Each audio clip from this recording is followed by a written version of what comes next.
Micah Parsons was drafted 12th overall by the Dallas Cowboys in the 2021 NFL Draft. Standing at 6'3", 245 pounds, we recently had an opportunity to look at Micah Parsons as a run defender in the previous episode of Unraveling Skill, and in this episode, we're going to be looking at him as a blitzer. So in this particular exposure, we're going to get right into it. It's his sophomore year. It's week 5. As you can see, it's home versus Purdue. It's the fourth quarter. It's 3rd and 10 on Purdue's 45-yard line.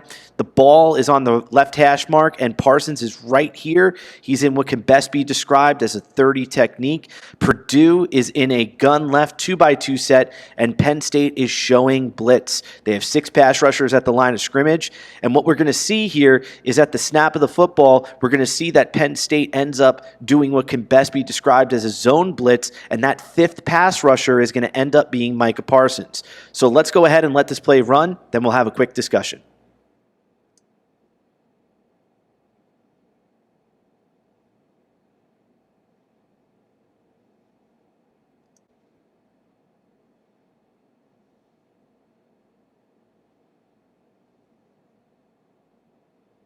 All right, so let's go ahead and take a look at Micah Parsons in a little bit more detail. Just as a quick reminder, we're going to be looking at these exposures through a problem solver lens, meaning we're going to be looking at Micah Parsons' solution on the field in terms of compatibility in meeting the various task demands and team demands, as well as adapting to the various tactical and environmental phenomena on the field of play. And we're going to be looking at the execution of his movements in terms of examining the quality of the technique that emerged and to what degree the sequencing of those movements were economical in meeting the various temporal and spatial demands of the problem.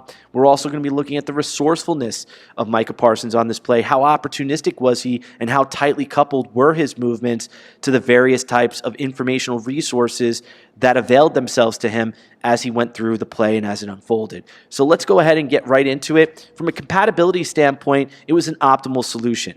Micah Parsons gets into the backfield. He sacks the quarterback on 3rd down for a loss of yardage, putting the opponent in what I can best describe as a desperate 4th down. If we rewind it, let's look at the accuracy with which he responded to various informational resources. It goes without a doubt to say that at the snap of the football, he's immediately gaining ground. So that informational component being the snap of the football, he's responding to it. He's immediately getting downhill. In terms of getting into the backfield, you'll notice right here as he gets into the backfield, he responds. He responds to the actual attempt by the running back to block him, but he does so in a manner in which he does lose his balance. But in terms of responding to the actual blocking of the running back, recognizing that as a source of information, as a problem that he had to solve, he did recognize it. He does maintain his balance and does get into the backfield. You can see he immediately regains his balance and is responding to the scramble of the quarterback out of the backfield. He responds nicely to the pursuit angle and bears down on the quarterback and gets the tackle for a loss. So in terms of responding to the different types of informational sources on the field of play, I think he did a good job in doing that. Now let's go ahead and take a look at the overall timing of the play. So let's go ahead and switch lenses in order to discuss that a little bit more in greater detail. All right, so here we are from a slightly different vantage point. As we get into discussing the timing of Micah Parsons, let's talk about him. Here he is, right here. In terms of the speed with which he rushed, you'll notice that he has good speed in terms of solving the problem, finding a solution, getting past the actual running back and getting into the backfield to get the quarterback. There's no hesitancy. He knows what to do. He has an understanding of what he needs to do to find a solution to the problem, and he gets into the backfield.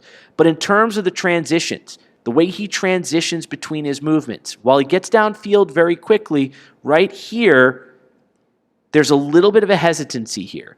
Part of me understands that he was trying to elude the back, trying to fake the back out and run around him.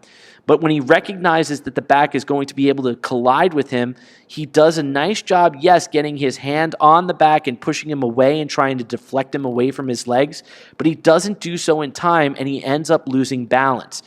He ends up recatching his balance. He adapts nicely, refines his center of mass, and is able to get there and go after the quarterback and get the tackle for a loss.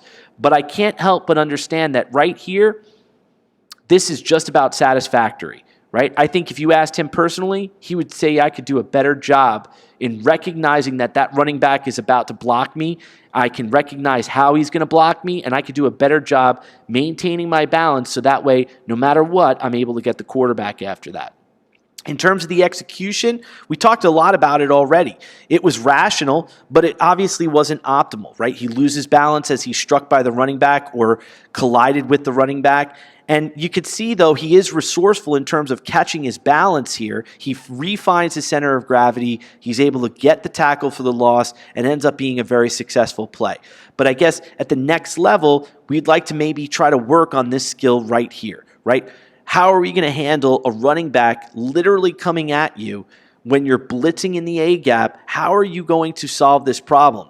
Maybe doing this, having him come from various depths. Like here, he's about 5 yards off the line of scrimmage. What if we move him 5 yards off the line of scrimmage and we move him more towards the sideline and have him try to blitz the A gap a little bit, right? Change the angles, change the tempo, change the trajectory, change the approach of the running back, and have him keep solving this problem over and over. Repetition without repetition. Still, like I said, outstanding play, but obviously these are areas for him to develop at the next level.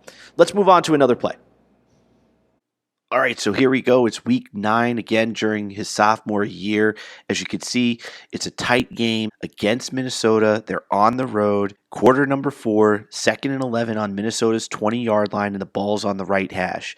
As you can see, here's Micah Parsons right there. He's in what we can best describe as a 10 technique. Minnesota is in a gun left, double tight left in a 3-by-1 set. So they have 2 tight ends aligned to the left-hand side. And Penn State is in an under front in this particular exposure. So let's go ahead and let the play run. Then we'll come back and we'll have a quick discussion.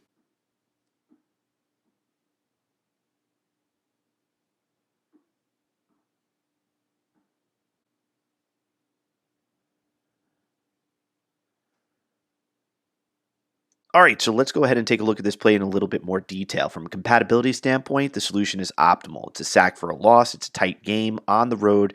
This clearly puts Penn State in a great position. Let's talk about accuracy now. I think the accuracy is optimal as well. He's sensitive to the snap of the football as begins to gain ground downhill. He's also sensitive to the kinematics of the offensive lineman. Specifically, notice as he approaches the offensive guard and the offensive center here, the left guard and the center. He does a nice job recognizing their movements and does a great job manipulating the left guard and the center to create space, or in other words, create that blitzing lane between the guard and the center. I think this speaks well to the timing. I think this timing in here is optimal as well. He finds a solution quickly and does a great job whilst transitioning smoothly between his movements to really find and create an opportunity for himself to get this sack for a loss. Sometimes we refer to this as processing speed, and I think that's a little bit of a misnomer.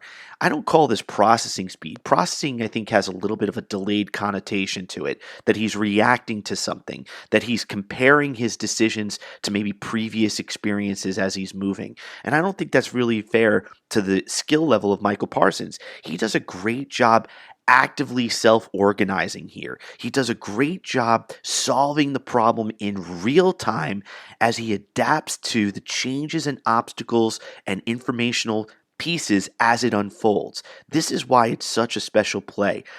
Excellent job by Micah Parsons. Let's talk a little bit about the execution of the play. I'll bring it right back to the top one more time. When we look at it from an execution standpoint, there's no doubt this is rational movement. It's economical. The swim move is well timed. He gets between the guard and the center and gets into the backfield. There's no wasted energy. He's able to transition quickly and get into the backfield. He's also extremely resourceful on this play. He has great sensitivity to the opportunities that are created by the space between him and the center. Right here. Notice the space between him, the guard, and the center right here, right? In this opportunity, he could do one of two things. He can just barrel his way down the A gap and probably not get the sack for the loss, but he recognizes the opportunity, the space between him and those two players to create and manipulate this blitzing lane so he can get to the quarterback. It's truly outstanding how sensitive he was to that situation in these tight spaces. Outstanding play by Micah Parsons. All right, so here we are. We're bowling. It's the final week of the season. It's Memphis, Penn State. Again, this is Micah Parsons' sophomore year. It's the first quarter. It's 2nd and 10, and Memphis is driving. They're on Penn State's 20-yard line, and the ball is on the left hash mark. Memphis is in a gun split-back formation in a 1-by-2 set, and Penn State is in a bear front. And what I want you to notice is here's Micah Parsons. He's right here. He's in a 10 technique. And in this particular play, Penn State is going to essentially bring 6 blitzers here. So we're going to bring 6 pass rushers on this play, and we're going to try to overwhelm the line. And I'm going to go ahead and let you guys watch this play, and then we'll have a quick discussion.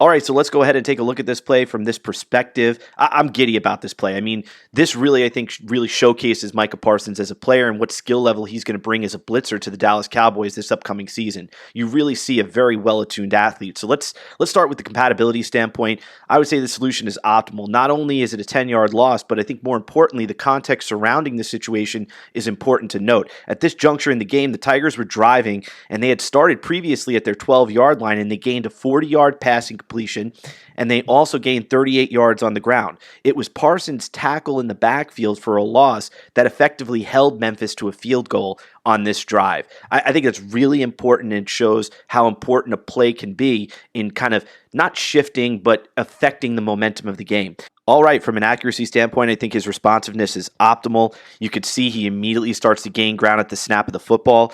And also, I want you to notice how he recognizes here in these first initial steps his alignment, which is on the weak side A gap. He steps towards the weak side A gap to get that left guard to commit ever so slightly to the potential pass rush that he might offer. This is a really, I think, excellent move and shows how aware he is of the situation.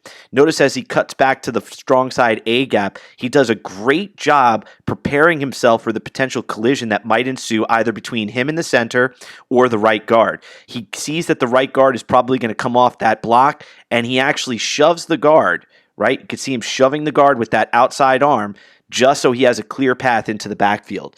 And then I think it's clear, as you can see, as he gets into the backfield, his gaze behavior. He's looking left, he's looking right, he's following that ball, and he recognizes the wide receiver getting the ball on the reverse and doesn't lose his step and gets right there for the tackle. I mean, from a timing standpoint, the seamless nature with which he transitioned between his movements, the manner in which he identified and adapted to the various unknowns that occurred on this play is phenomenal. Let's go ahead and rewind back, if we can, ever so slightly. Let's talk about the execution of the movements themselves from a rationality and resourcefulness standpoint. You know, were these moves economical? Absolutely. I mean, he doesn't lose any speed. There's no wasted steps. Everything is purposeful. Everything has intention, and everything is tightly coupled to every type of movement that's there on the field. It's tightly coupled to the opening that his blockers present for him. It's tightly coupled to the kinematics or movements of the defenders. He understands this gap in passability here, which I think shows his resourcefulness. He understands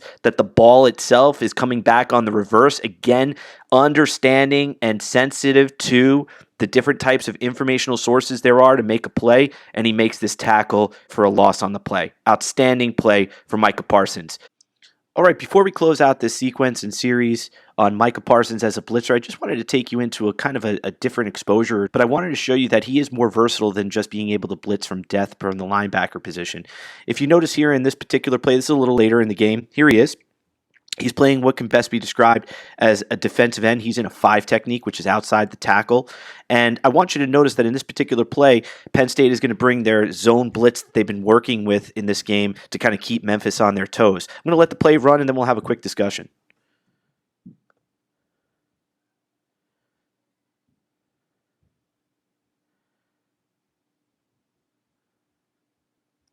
All right, so this play is different, and it's exciting to me to go through this play because it shows his versatility again as a defender, right? He's lined up with his hand in the ground, so his body positioning is different. He's at the line of scrimmage, so his interpersonal distance between him and the defenders are different, as well as him and his teammates, and also his intentions are different. He's going to be slanting here towards the front side A gap. And I want you to notice, as this play unfolds, notice as he gets into that A gap, he's going head-to-head here with a guard. And it's him and a guy that, again, outweighs him, is much bigger than him and probably equally, if not stronger than him. But what I love here is you get a chance to see his ability as a pass rusher. Notice he gets that front side shoulder, that play side shoulder, that inside shoulder into number 67, and he rips through. He gets under his armpit, and he works away. He keeps fighting through, and he disrupts the quarterback as he's going to throw the football. He puts pressure on the quarterback, and it's his pressure that in many ways creates this mispassed opportunity. Very, very versatile play by Micah Parsons.